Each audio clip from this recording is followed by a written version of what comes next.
And gagawin ko na yung mixture. Maglalagay ako ng 1 cup na all-purpose flour, milk powder, asukal, baking powder, konting asin.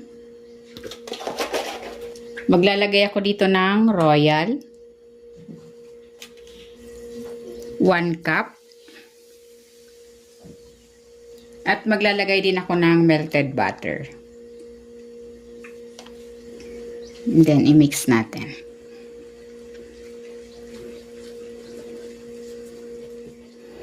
Ayan, pag ganito na yung consistency, isasalin na natin ito doon sa ating molder.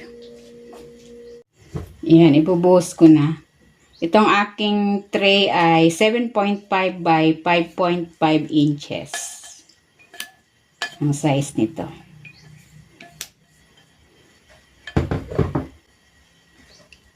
And okay na ito. Pwede ko na itong i-steam. I-steam ko ito for 10 minutes.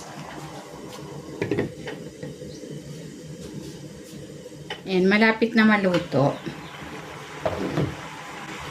Bali, 8 minutes ko na itong ini-steam.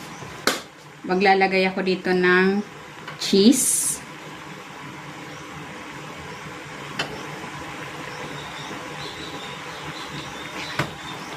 And tatakpan ko ito ulit.